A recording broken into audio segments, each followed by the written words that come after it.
Anyone who suffered a tragedy that has gotten through it in some way will tell you that I needed to find deeper meaning in my life. It's the only way I was able to manage. If not, the trauma, the tragedy is just too overwhelming. How do you manage? So there has to be some bigger picture that you so-called submit to, surrender to, and that allows you to carry on. It's such a hard thing to articulate. Like I struggle to tell people that, the worst thing that ever happened to me also led to some of the best things. It led to the most growth for sure.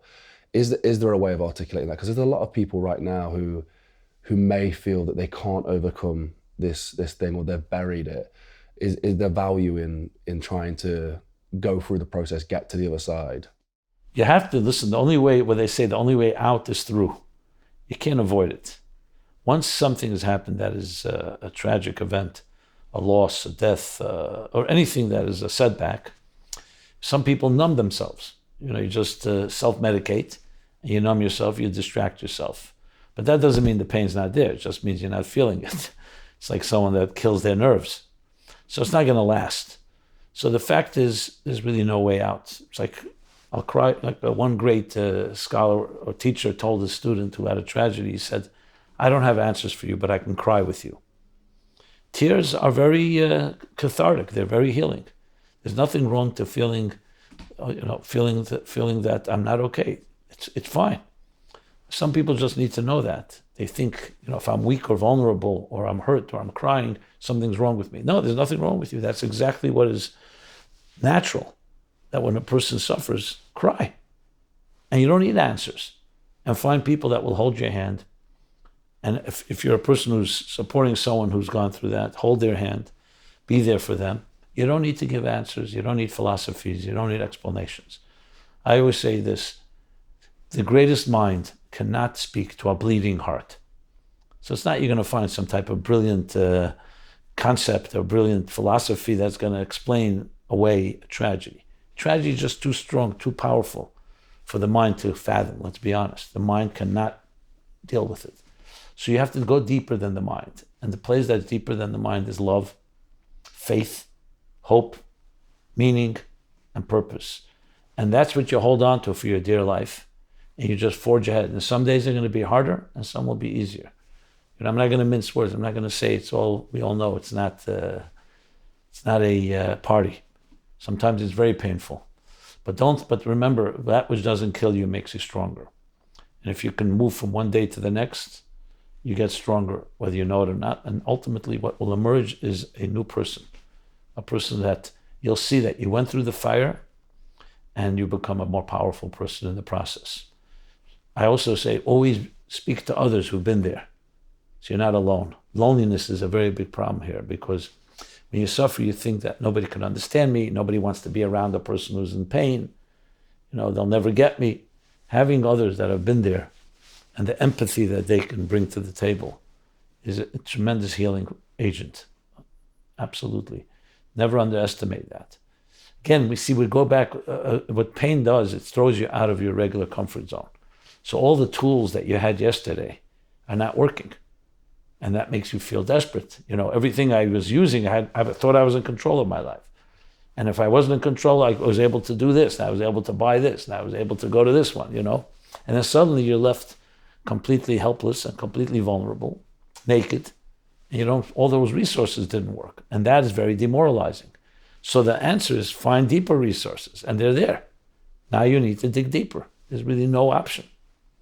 And that's really, that's what it comes down to. And allow others in that want to help and could help, and reach out to others. Don't isolate yourself, because isolation and loneliness just exacerbates and makes the problem worse. Because then you marinate in your own pain and just reinforces again how bad things are. You need to be around people who have been through it, who have an optimism, hope. And I'm not talking about naive, just people who understand life, have seen the pains of life, but also seen the strengths that come from it.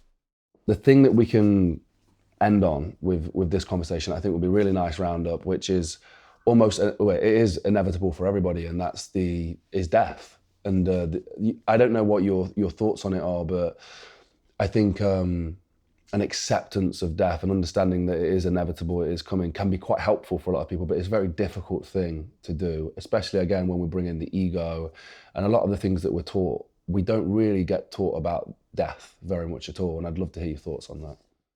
Yeah, death is maybe the ultimate grief and the ultimate tragedy because it has that finality to it. You don't just say the word death and people right away shudder. Death sounds like the end. Someone died. They're gone. Story is over. And I don't know how these pieces interact with each other, but I'll just refer to something I spoke about. But when you understand that reality is a bigger picture than just what you see, then you really come to realize death is not the end. Death is just the end of one stage. It would be the equivalent of saying, I take a piece of wood, I put it into a fireplace, and then the wood dies. Yes, the wood will no longer be wood, but it's turned into energy. It's turned into fire. It's turned into warmth, into light that continues to live on just in a different form. You take water and liquid and you boil it, it turns into gas. You freeze it, it turns into ice. So you see there are many forms of the same reality. I used to always be frustrated, very difficult when people say, where did the soul of my mother, my father, my child go upon death? You know, you don't really have words. But then, I don't know, one day I had an epiphany, and it's somewhat a little funny and humorous analogy, but it works. And I said, imagine a dialogue, a conversation between a refrigerator and electricity. And the refrigerator says to the electricity, where do you go when they pull the plug? And the electricity responds like with incredulousness and says, what kind of nerve, what kind of chutzpah do you have to ask me that question? You're a little box they just invented 100, 200 years ago. You figured out how to generate and contain me, the electricity, to refrigerate food, and now you think you're the center of the universe. You ask me where I go? I've always been here. I've been here long before you ever existed, and I'll be here long after you die, because I don't occupy the space of your little box. That your little box can only see what you can see. I go back to my place, which is outside of time and space as you know it. Everyone who hears that, even people, they say, of course. I said, that's what we need to discover, that the soul lives in a very different type of domain. We're just not soul people, we're body people. So we judge everything by, I don't see it, it's not here. But that's not true. In this room right now, even if all the people left this room, it's not an inanimate room. It's pulsating and brimming with all kinds of energy. We know that today. There's no such thing as something that's dead. The word dead is not even an accurate word. Now, I'm not taking away from the tragedy of that stage ending because I want to be able to embrace my loved one. Yes, I understand their soul lives on and it's consoling to hear, but I want them on my terms. I want to be able to hold them. I want to be able to talk to that person. I want to be able to kiss that person. So I'm not dismissing the tragedy is that it's not in our domain, but no one ever should say, and no one should ever think that a soul dies. Souls never die because they weren't born. They were here before, and they just occupy a vehicle called the body for a certain period of time, and they continue their journey.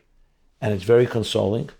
And the fact is that, yes, the soul of your son, Jacob, whatever time that as he developed in the womb of his mother, lives on somewhere, hopefully through you as well.